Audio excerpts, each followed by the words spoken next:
We got a new Kill Team box. I got a preview copy thanks to Games Workshop for sending one over a little bit earlier.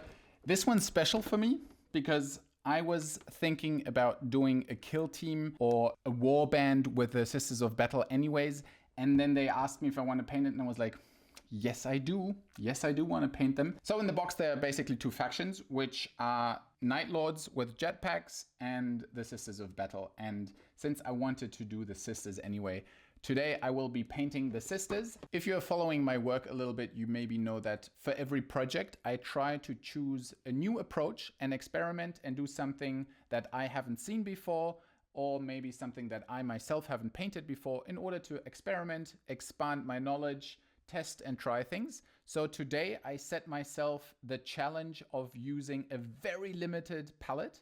I'm basically only using 3 colors today, which is black, white, and red. Those are the main tones. In the back of my head, I had the topic of Sin City. Maybe you know the movie, and the movie titles were very graphical, and they were basically black and white with a splash of red in it. And this is the inspiration for today's color scheme. And now, without further talking, let's jump into the painting of the Sisters.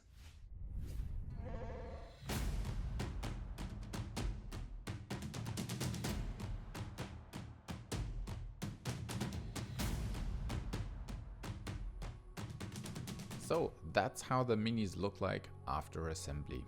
And since I'm planning a scene with a little bit of OSL, I thought I'd build this mini backdrop so that the light can actually reflect off on the backside of that wall.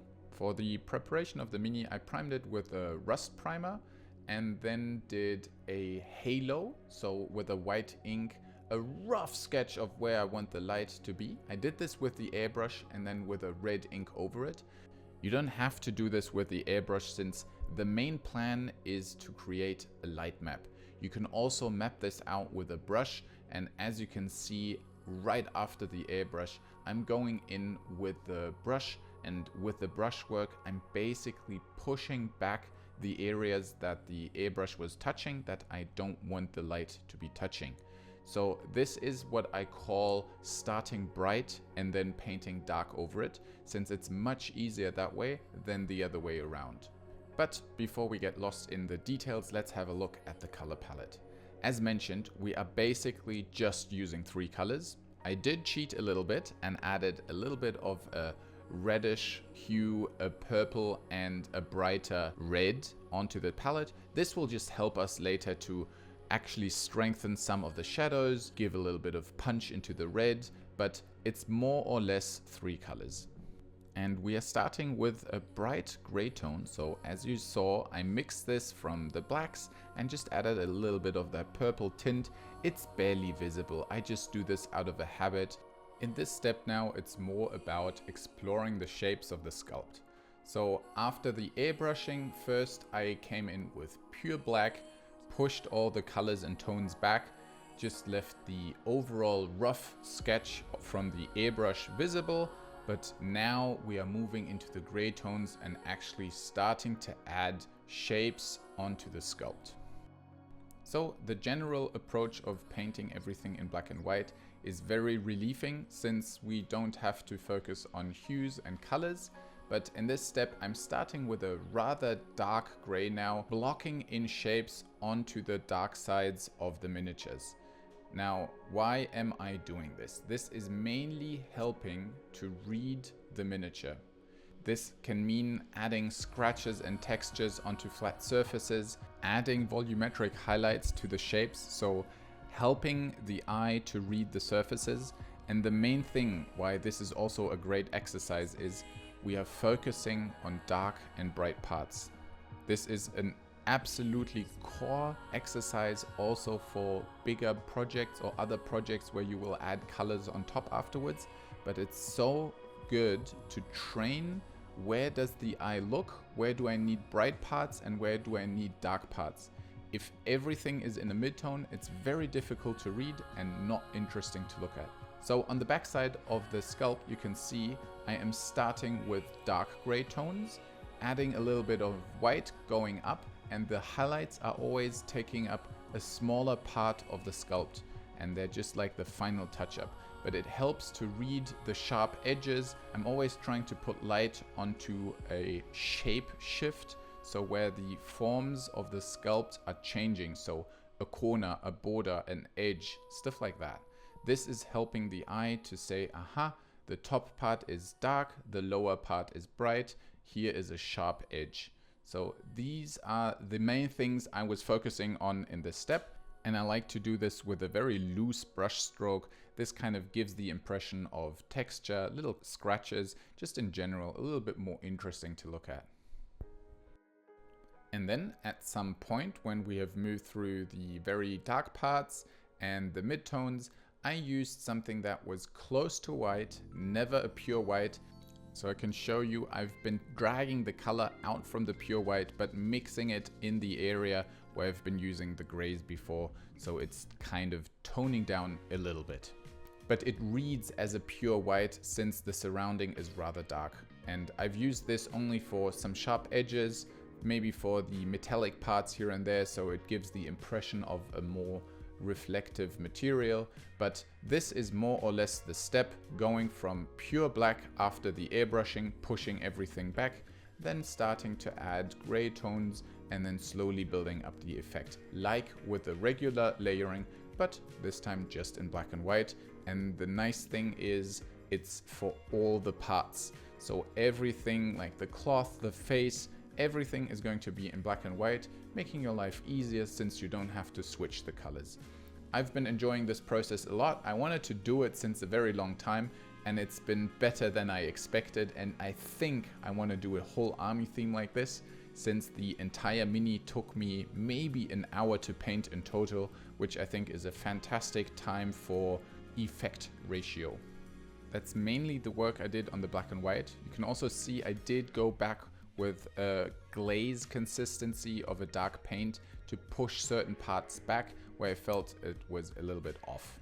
By the way, fun fact, the first time I heard this kit is going to be released, I already converted one of the Nightlords. So I already did a conversion plus a tutorial on how to paint them.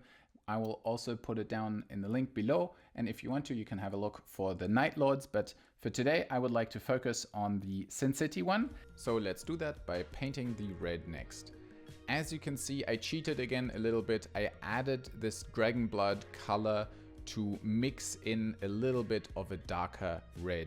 Now you can also do this with black, but it will kill the saturation. I just prefer doing this with another dark red or dark purple. Now in this step, what we are doing first is checking where does the light hit. So for this, I checked the mini, looked from the angle where the candles would cast the light, and then I would roughly block in the colors and not worry about details. We are painting from big to small. So first of all, it's important where does the light hit. The airbrush and the sketch does help with it, but this step is much more important and more fun because you have to use your brain and it actually starts making you think, which will improve your skills. Now, once the rough highlight is there, I went in with pure red and actually started to work on the effect by layering up a bright red tone to the centers. So the outside and the far parts are in a dark red, and everything that is closer to the light source is getting painted in a brighter red tone. If you really want to improve your painting and level up your OSL, you can also take into consideration the material. So metal would reflect more than a cloth, but in this model I did not care too much about these details. It was more about the effect of having a strong red saturated color next to a black and white sketch, which is a very good effect. Once I was moving more to the center of the light source, I started adding in a little bit of white to the red, but as you know, this turns more into a pinkish tone, so I cheated once more, adding a little bit of yellow to the palette, just a tiny bit to give the center of the candles and the center of the lantern a little bit more warmth. And there you have it, that's pretty much it.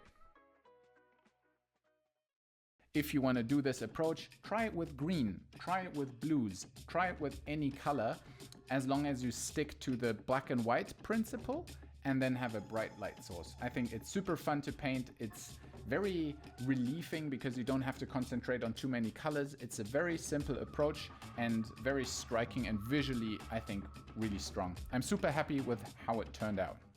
Now, before we hop in the final results, I would like to show you how I painted the second mini as a speedrun, because it's exactly the same principle with a black and white sketch, but this time, as mentioned before, I changed the color.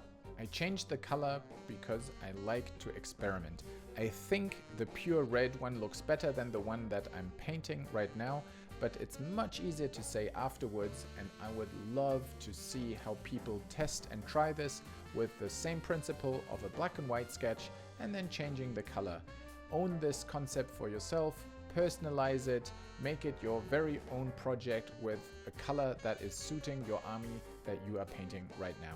So it's applicable for any project that you're painting right now, and I'd love to see what people do with it. So this is more meant as a motivation rather than a painting tutorial. The exact colors as a painting tutorial are on Patreon, but for now, let's have a look at the final result.